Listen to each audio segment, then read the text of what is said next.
자, 빅텐트 골든타임이 지났다 하지만 장 소장님 말씀으로는 아직까지는 가능성이 열려 있다라는 이준석 대표의 심중인 것 같은데, 글쎄요. 빅텐트의 세 가지 총선 전략을 내놨는데 좀 특이합니다. 각 당이 지역구를 분배해서 후보를 내고, 그런데 또 지역구는 단일 기호로 출마를 하고, 이런 전략들은 좀 특이한데 어떻게 보세요, 장 소장님? 말이 안 돼요.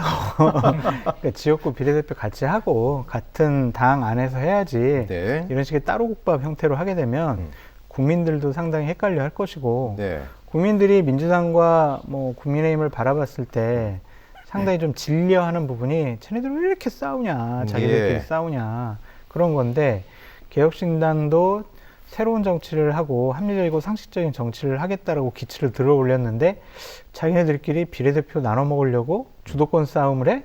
이러면 국민들이 이건 똑같네, 정치권에 있는 사람들 이거 뭐야 하면서 제3신당에 대한 기대감을 회수할 가능성이 있거든요. 그래서 이것은 그냥 머리 좋은 이준석 대표가 아이디어 차원에서 내놓은 거지, 결국에는 하나의 울타리, 네. 새로운 통합형 신당을 만들어 가지고 국민 앞에 똑같이 지역구 후보 내고 비례대표도 자신들이 잘 상의를 해가지고 합리적이고 좋은 분들 많이 내놓는 방법밖에 없어요. 네. 그래서 따로 또같이라는 것은 그냥 우리 노래에만 있는 것이지 현실 정치에서는 국민들에게 설득력을 가질 수는 없다라고 말씀드립니다. 예, 삼지대가 총선에서 어느 정도의 파급력을 발휘할지, 오늘 행사장에도 모습을 드러낸 김종인 전 비대위원장은 전제를 했죠. 하나로 합치면 5, 60석까지도 삼지대가 가능하다. 지금 김성환 평론가 웃으시는데 가능성 있을까요? 현실적으로 가능해야 뭐 가능하다고 제가 말씀을 드릴 수 있을 거 그때 아니겠어요. 돌풍이었다는 국민의당이 38석이었는데요, 그죠?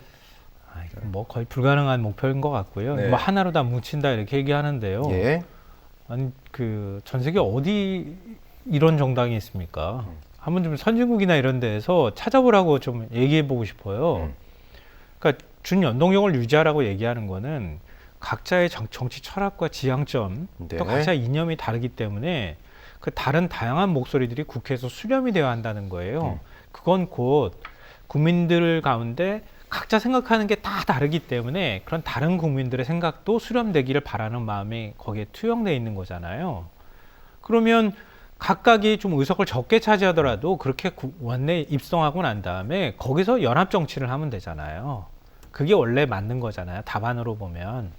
근데 의석 조금 더 얻겠다고 해가지고 다 한 울타리에다가 모아넣어서 그냥 뭐 화려한 비빔밥 만들면 된다고 생각하는 건 그냥 애초에 맞지 않는 거고요. 저는 그렇게 해서 성공하지 못한다고 봐요. 차라리 최대한 자기 세력을 확장하고 난 다음에 그 다음에 각자 전력 질주하는 거예요. 그래서 한쪽은 10석 얻고 한쪽은 한 5석 얻더라도 그렇게 간 다음에 나중에 더 다른 제3의 세력하고 합친 다음에 그 다음에 원내 교수단체를 만드는 게 맞는 거예요. 그래야 각자의 고유한 색깔들이 있는 정치를 할 수 있는 거거든요. 좀 그러길 바라고요. 그리고 김종인 전 비대위원장이 5, 60석이라고 얘기하는데요. 말도 안 된다고 얘기를 제가 한 거는 지역구에서 한 3, 40석 얻어갈 수 있다고 하면 제가 그건 가능성이 있겠네요 이렇게 얘기하지만 지금 어떻게 지역구에서 3, 40석을 가져가겠다는 건지 잘 모르겠고요. 물론 오늘 뭐 한동훈 비대위원장 찍어내겠다고 막 하는 거 보니까 그럴 가능성도 여권 내에서는 있겠다는 생각이 갑자기 좀 들긴 하지만 큰 변화가 있지 않는 한 그건 좀 쉽지 않다. 그렇다면 지금과 같은 준연동형에서 제가 30석 캡을 씌운다고 이전 총선 때 기준을 그대로 적용한다고 가정했을 때요. 정당 지지율이 한 20% 정도 나오는 걸로 계산을 혼자 시뮬레이션을 해봤거든요. 그랬더니 한 20석 가까이 얻을 수 있겠더라고요. 왜냐하면 국민의힘은 위성정당을 만들고 민주당은 자체 위성정당을 만들지 않는다는 전제로 했을 때 그 정도 의석이 나오는 거예요. 왜냐하면 비례 의석이 47석밖에 안 되기 때문에 국민의힘이 위성정당을 만들면 지난번에도 그렇지만 10석대 후반을 가져가거든요. 그러면은 남아있는 의석이 27석밖에 없는데 거기서 어떻게 3, 40석을 만들겠습니까? 그건 불가능합니다. 그러니까 뭐 지금은 이렇게 몸집을 키우기 위해서 그런 계산을 하고 있지만 현실적으로 불가능한 목표다. 네. 뭐 대신에 이렇게 만나지는 않았으면 좋겠다. 예. 그게 제 말씀의 요지입니다. 예, 장 소장님, 뭐 현실적으로 한 20석 교섭단체 정도를 지금 보시는데 장 소장님 어떻게 보세요? 5, 60석은 진짜 좀 너무 힘든 목표일까요?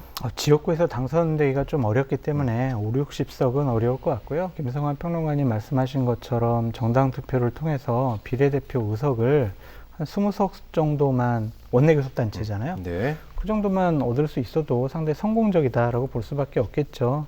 그래서 지금 지역주의에 기반한 양극단 정치에 대해서 국민들이 많이 실망을 하고 있고 새로운 대안이 나타났으면 좋겠다라고 하는 민심이 있기 때문에 이준석 대표, 이낙연 전 대표, 원칙과 상식에 있는 의원분들이 서로 양보하고 욕심 버리고 국민을 위한 정치를 한다면 어느 정도 의미 있는 성과를 얻어낼 수 있지 않을까. 그래서 김성환 평론가님도 제3신당에 대해서 좀 기대감을 저버리지 말아주셨으면 좋겠다라는 생각이 있습니다. 아니 네. 근데 제가 그 20% 정당 지지율 나오는 것도 상당히 후하게. 그렇죠. 상당히 후하게 제가 잡아준 거예요.